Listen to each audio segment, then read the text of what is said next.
Hello, everyone. This is Katie Hansen with CyberCompX, and today we have a wonderful guest with us. We have David Bray, who is a fellow with the Eisenhower Fellowships, as well as a Harvard executive and resident. David, thank you so much for joining us today. Thanks for having me, Katie. Yeah. So I would love to hear your background as to how you got to where you are now. I know those who are listening with CyberCompX would love to hear, because for many of us, we learn through example and try to understand what career paths are available to us due to looking at the examples of others. So let's first hear your background, and then I would love to talk a little bit more about your work with the Eisenhower Fellows. So I'll hand it off to you. Sure. So I guess how did I get to where I am now? The short version was when I was 5, my grandfather actually got us a 8088 IBM PC, and with a whopping, I think, 4 megahertz of processing speed. And no one else in my family really took to it, and I did. And I just sort of over time taught myself programming and got really good at trying to do simulations of natural events, because I was interested in how do you translate what we see in the physical world and the natural world into something that a machine can model.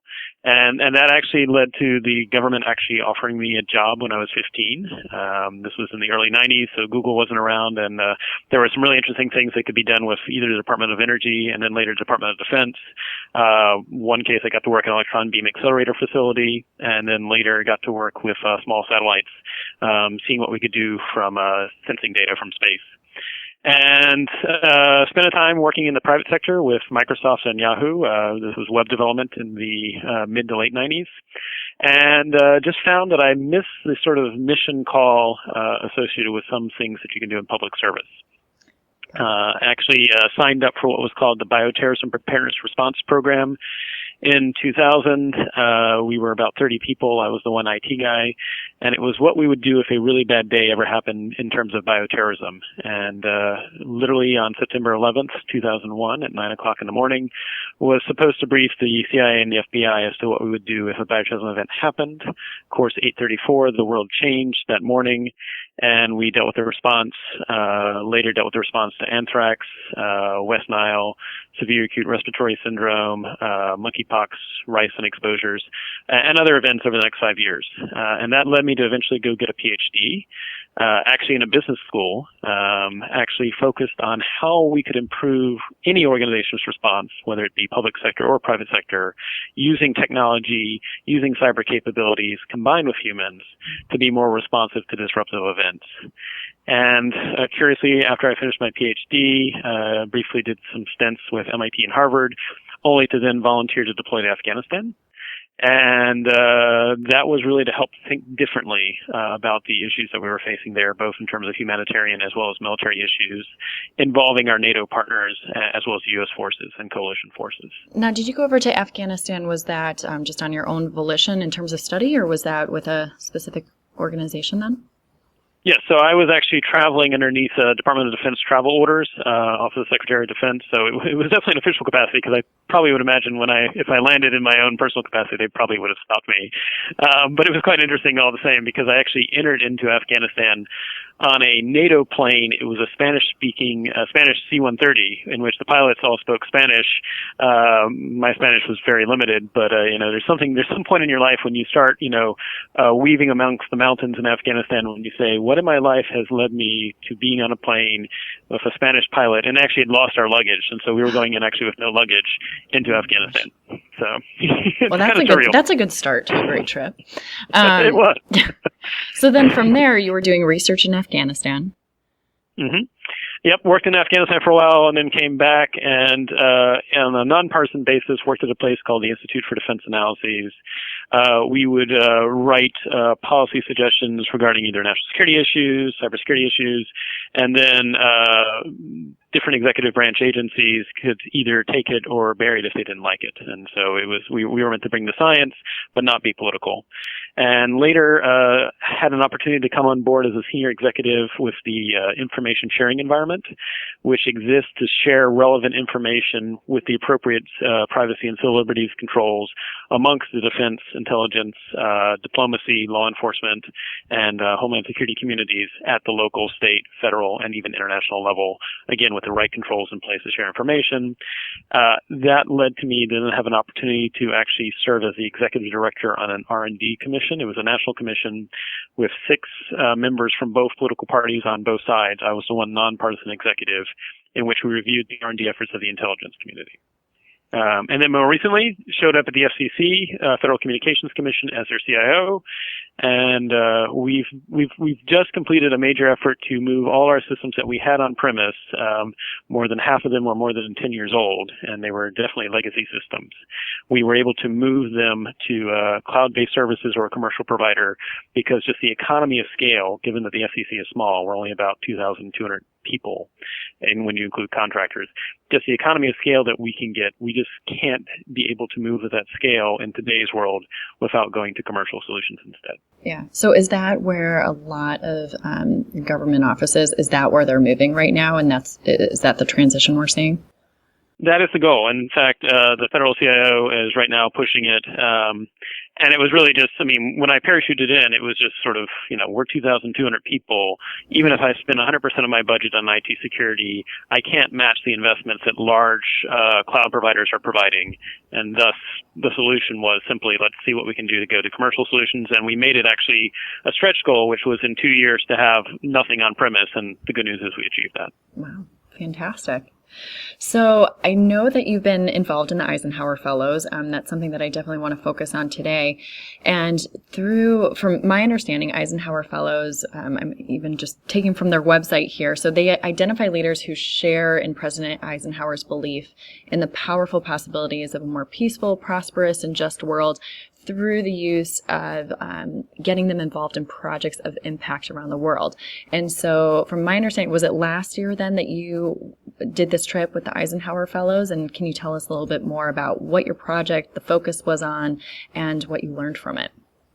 Yes. So as an Eisenhower Fellow, it's a nonpartisan fellowship. It picks 9 or 10 people a year from the United States to go to 2 countries of their choosing.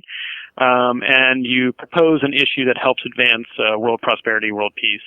And similarly, it brings back 45 people from overseas, multinationals, that have a chance to actually tour the United States and actually interact with the United States as well. And this has been going on since the 1950s. So there's a very extensive network of existing Eisenhower Fellows that have done different projects. And mine was focused on how are, in this case, Taiwan and Australia getting ready for the impact of the Internet of Everything as to how it's going to impact their societies, how's it going to impact their commercial interests, how's it going to just how do they live? Because one of the things I found during my service in both the public sector and in the private sector is oftentimes both the public sector and companies are often trying to react to what happens as opposed to thinking proactively about how this is going to change how we organize, how we work, and how we live. And I think the Internet of Everything, where we're right now in 2015, there's about 14 billion network devices on the face of the planet, twice the number of network devices as are humans. By 2020, the estimates are 50 billion on up. And so that's not linear change, that's exponential change. The same thing's happening with data, the amount of data on the face of the planet by 2022, so just 7 years from now. The estimates are there's going to be 96 zettabytes, and a zettabyte is a billion terabytes. And just to give you a sense of scale, the Library of Congress, all its digital content is only 10 terabytes. So when I talk about a billion terabytes or 96 billion terabytes, I'm really talking about 9.6 billion libraries of Congress on the Internet. Now, most of that data is maybe images or videos, and maybe there's a whole lot of cat files out there, who knows. But still, the world we're going into just 5 or 7 years from now, traditional ways we do searches in the web that include sort of keyword searches will not scale because we don't go past the first or second or third pages of search results. And the reality is there's going to be things where if you actually were able to connect the dots better, you would actually prevent bad things from happening in advance, whether you're a company or a public sector organization. I see. So then you came in to talk about these issues. Now, actually, bouncing back just a little bit, David, why did you even start with Taiwan and Australia? Why did you pinpoint those countries to have these conversations? Sure. So they're both interesting because right now they're about 24 million people each, but clearly Taiwan's an island, whereas Australia is a continent. And so geography is different. And so their strategies for how they're going to address the Internet of Everything will probably be different as well. Most people in Australia live on the East Coast. And quite frankly, Australia's internet speeds, because of its geography, are more challenged than Taiwan. Taiwan, because it's centralized and it's very dense, it's much more easy to provide internet access to almost everyone on the island. Taiwan's also interesting because, of course, its neighbor to the north and the west is 1.1 billion people, as opposed to the 24 million people in Taiwan. And so that raises interesting questions about, are they concerned about the cybersecurity aspects of the Internet of Everything? Mm-hmm. How does that impact their politics? As you may have seen just recently, they just had a recent election. And so that will have, obviously, they talk about it, their relations across the straits is the way they call it. And so it's a dimension that we may not think about in the United States, although maybe we're increasingly about how do relationships with other countries in the real world impact what goes on in the cyber world, both for a society level as well as an individual level. And then Australia is, I think, interesting because it has the opportunity to be that bridge between the East and the West, given its relationships with both sides of the globe. So where do you see some significant differences between, let's say, the United States and these countries that you were talking with, and maybe specifically, like, as you say, bridging that East and West and the different ways of thinking through it, and then how you relate to your neighbors and political neighbors just right next door in the security aspect? Sure. So Taiwan was fascinating because they had what they called the umbrella and then the sunflower movement. These were protests that were basically led by students a few years ago in both Taiwan and then later in Hong Kong, where they basically occupied government buildings. And they did it peacefully with either sunflowers, umbrellas. And they just sat there. And it was, a million people or so with the idea of making a statement and sort of disrupting government business. And what was interesting is there's a thing called G0v.tw. It's G0v.Taiwan. It's almost like government, but they replaced the O with a zero. Okay. And this is a group of people that initially started writing open source software to help organize protest movements. And when the sunflower movement happened and the umbrella movement happened, what was interesting is they provided their tools to help organize the protest movement in terms of where people can go, where you should show up. But when an anti-protest movement also formed in reaction, they were willing to provide their same tools to the anti-protest movement too. They said, we're not picking a side per se, we're just providing these abilities for you to peacefully organize and make a statement. And what was interesting is when I was there in Taiwan, two things had happened. One, the mayor of Taipei had just been elected and actually had not sided with either political party in the country. And was only elected simply by courting social media vote. So that was one interesting, that he didn't pick a party. And two, it was causing all the existing political candidates to actually go back to send their ministers to political training on how to use social media, which I thought was quite interesting. Well, if it's winning, it makes sense. You better be trained on it and figure it out. It was, although I did actually have a conversation. I got to meet with the ministers of Justice, Defense, and Communications, and I won't name any of the specific names, but I had to meet with a few of the ministers who said, well, I don't have time to be on Twitter during the day. I said, well, I recognize if you're a minister, you might at least want one of your staff members to be watching it and to be briefing you about what's being said, to actually engage in conversation so it's not just one directional, and maybe do an Ask Me Anything or something like that. But it was kind of interesting to have like one of those ministers say, well, I don't have time to watch Twitter every day. So. That's really interesting. Well, and as you said earlier, it's a question of, are we responding to how things are changing after they've already gone into effect? Just, like with the social media, and here you have these politicians who aren't utilizing it and those that actually jumps onto it before the others and understands how it can be used so successfully is the one who gets ahead. So I just find that pretty fascinating. Do you see it as there's more opportunities in some of these countries to really take the development of technology and move along with it rather than just responding to it, and trying to hold on to some maybe older archaic methods of whether it's government or companies?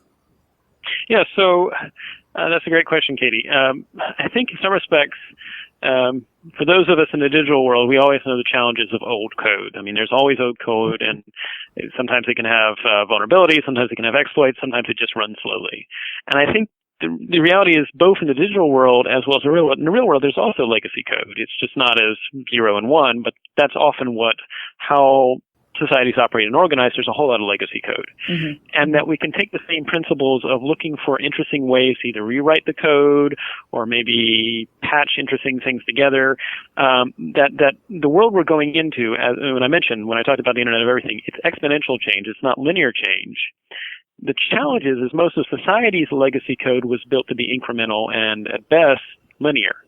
And so we've almost got this interesting collision course in which technology is changing exponentially. Societies are built at most to change linearly, if change at all, and particularly in representative democracies where you do want to have deliberation. You don't want one person to have control over everything. And as a result, you have important checks and balances, so it won't change overnight. Mm-hmm.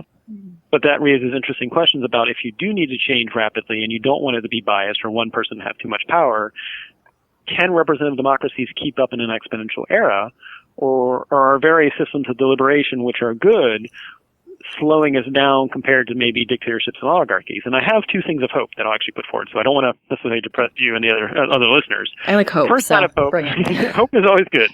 G0V, as I mentioned. So when the new mayor came into power, he and others in Taiwan actually reached out to G0V and said, we would like you to actually help us make public service and government agencies better.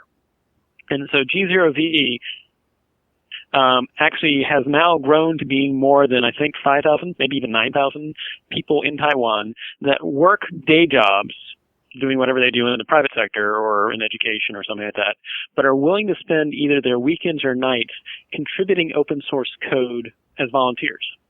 And they do these meetups and everything like that. But it's 9,000 people that just, on their own, they'll write open source code. Like there was a government website that would provide you data on weather, but it was numbers. Mm-hmm. And some people came together and they wrote an open source code to actually visualize it. And they posted the code and then they provided it to the government and the government reviewed it and they actually accepted it and then made it available to everybody. And so I thought this was a fascinating approach, which was almost sort of crowdsourcing government websites in some respects, and allowing anybody who wanted to volunteer to make them better. And so what if we did that here at home or other countries? That to me is very interesting.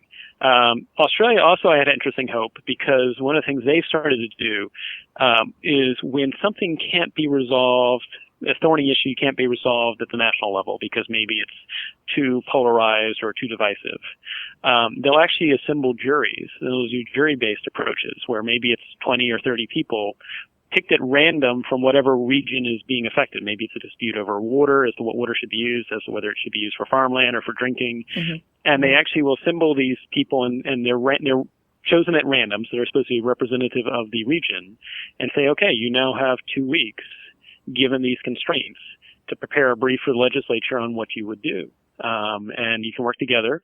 You don't have to have complete consensus. You can have minority viewpoints. But at the end of the day, this goal is to provide a briefing to the legislature as to what you would do. So it's not just complaining about the problem, but actually trying to work within the constraints and the trade-offs. And then in some respects, it's not biased because it is representative and random. Now, with that, do you still have to volunteer to be willing to be in a jury? Or is it, hey, you live in this area, so we're going to force you to be on it because you were one chosen from random? Yeah, so I think what they're doing right now is it is the case that you have to opt in, but they won't tell you what you're opting in at first. And so, there is a bias in the sense that if people don't opt in, then they're not involved. And I think that is something we need to think about in terms of most modern representative democracies. There's really not much you have to do other than, at least here in the United States, you have to serve on a jury, and most people do that sometimes begrudgingly, and pay taxes. And definitely people don't like that. But beyond that, you don't even have to serve in the military if you don't want to. And so the question is, at the same time, I think there are people that are hungry to actually play some role. Actually, apparently we did something like this in the United States as well back in the mid to late 2000s. I'm going to say 2007, 2008, but I'm not exactly sure. But this was actually, I believe, in Idaho, where they also had an issue. It was a thorny issue before the state legislature. And so they first sent out a letter and they asked and they said, would you be willing to actually participate? They didn't say what the topic was, but participate in a crowdsourcing effort to prepare a brief for the legislature. And they actually got more than 100,000 responses saying yes in Idaho. And then they ended up selecting 30 people, and it was at random. And they actually had 2 weeks the same way to prepare the brief. And of course, now with the advent of the internet and communications that are digital in nature, you can actually do that collaboration online. The legislature actually said it was one of the best briefings they ever got because it wasn't biased by a single viewpoint. So, and because then you just didn't have, as I can see, a lot of times in these situations that are more localized debates, it's really the loud ones who are heard the most, not necessarily the ones that have the best thoughts or of how it can be solved. So this seems to almost get away from that and get a better pool of individuals who, whether quiet, loud, or have been involved in the past in whatever the situation is or not, they can bring forth their thoughts and not having to come to a consensus too. Well, I guess that was with Australia, but that can also help the situation and just provide the legislature with some ideas and thoughts as to how to make the best decisions. So. Exactly. It's, in some respects, it's like hacking, it's recognizing that it's not just digital code, it's hacking the society code in some respects. Exactly. And hopefully you're motivating people too, so that once they see that something like this is working and people have a voice, and it's not just once people are empowered, then they're making all the decisions for us. I think that brings a lot of hope to communities as well. Yes. So, well, we have to wrap up, David, unfortunately, but I know we're going to get you on here again to do some more interview stuff with Cyber Compact because you have some other interesting information I know you and I have talked about before. And also I'd love to hear stories about some of the nonprofit work that I know you've done with Doctors Without Borders and Habitat for Humanity and Boys and Girls Club. So hopefully we'll be able to touch on some of that in the future. But I guess before we leave today, just in terms of those individuals who are pursuing cybersecurity, and whether as a profession or as a hobby, are there any thoughts that you have for them as to, how they can get involved more, whether it's with the government or with things like you're talking about with these international types of questions and conversations? Any thoughts just off the top of your head that you'd like to give some encouragement to? Sure. Yeah. So I think the first thing I would be is recommend when you're approaching things in the area of cybersecurity and cyber in general, take the time to listen to yourself and identify what you're truly passionate about. Is it about finding vulnerabilities? Is it about playing defense? Is it about how does this change how we live as a society? Whatever it might be, figure out what your passion is.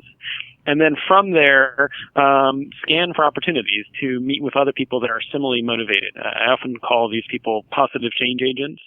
For example, here locally, about every 2 weeks, I do an informal non-attribution creative meetup.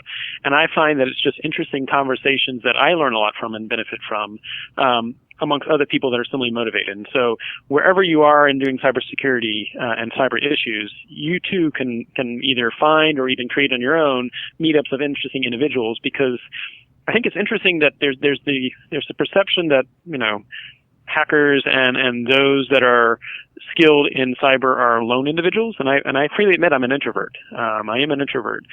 But that doesn't mean we still don't like getting together maybe with some other introverts too and having interesting conversations, as well as extroverts, because I'm all for diversity. But we can do more as networked actors together than we can individually alone. And I think that's really key for where we want to go, is learn from your network, grow from your network, and share with your network. Yes, I personally call myself a learned extrovert, but I'm probably more naturally an introvert.